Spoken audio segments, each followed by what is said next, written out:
नमस्कार दोस्तों, जय माता रानी की। दोस्तों, एक बार त्रिलोकी के स्वामी भगवान शिव और माता पार्वती जी कैलाश पर्वत पर बैठे हुए थे। माता पार्वती ने कुंभ मेले की चर्चा सुनी। तब भोलेनाथ से पूछा, स्वामी, कुंभ मेले में इतना बड़ा जन समूह क्यों एकत्रित होता है? क्या लोग सचमुच अपनी भक्ति और कर्मों से अमृत फल प्राप्त करते हैं? तब शिवजी मुस्कुराए और बोले, देवी, हर किसी के मन की गहराई में झांकने का यही समय है। चलो, आज हम मानवता की परीक्षा लेते हैं। तब भगवान शिव और माता पार्वती ने साधु और वृद्ध का वेश धारण किया। भगवान ने अपने जटा को अस्त व्यस्त कर दिया और माता पार्वती ने फटे पुराने कपड़े धारण कर लिए। वे एक कमजोर ईसाई दंपति के रूप में प्रयागराज के कुंभ स्नान स्थल पर पहुंचे। स्नान घाट पर एक बड़ा व्यापारी सोने चांदी के आभूषण पहनकर स्नान करने के लिए जा रहे थे। शिवजी और माता पार्वती जी ने उसके पास जाकर कहा, सुनिए, हम बहुत भूखे हैं, 3 दिनों से अन्न का दाना तक नहीं खाया, कृपया कुछ मदद कीजिए। व्यापारी ने उन्हें घूरते हुए कहा, मेरे पास समय नहीं है, पहले स्नान करूं फिर देखूंगा। स्नान के बाद भी व्यापारी ने ध्यान नहीं दिया और वहां से चला गया। तब भगवान शिव ने माता पार्वती की ओर देखा और कहा, भक्ति में दिखावा करने वालों का यही हाल है। फिर घाट पर एक पंडित अपने शिष्य के साथ वेद पाठ कर रहा था। शिवजी ने उनसे कहा, महात्मा, कृपया हमारी भूख मिटाने में हमारी मदद कीजिए।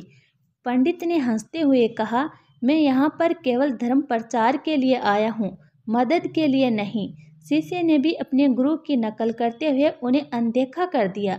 शिवजी ने मन ही मन कहा, जो वेदों का पाठ करे लेकिन दया का पाठ ना समझे, उसकी विदा वर्त्य है। आखिरकार शिवजी और माता पार्वती जी एक गरीब दंपति के पास पहुंचे। वे दोनों खुद फटे कपड़ों में थे और केवल सूखी रोटियां खा रहे थे। भगवान शिव ने कहा, हम बहुत भूखे हैं, कृपया कुछ खाने को दे। गरीब दंपति ने बिना कुछ सोचे अपनी रोटियां उन्हें दी और कहा, हम तो रोज इसी हालत में रहते हैं, लेकिन इस समय आपकी मदद करना हमारा धर्म है।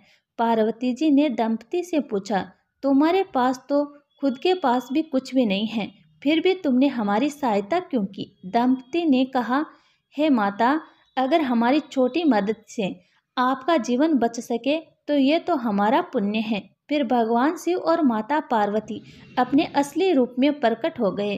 गरीब दंपति हैरान होकर उनके चरणों में गिर पड़े। भगवान शिव ने उन्हें आशीर्वाद दिया कि तुम्हारी दया और निस्वार्थ ने हमें प्रभावित किया है, तुम्हें अमृत के समान सुख और मोक्ष प्राप्त होगा।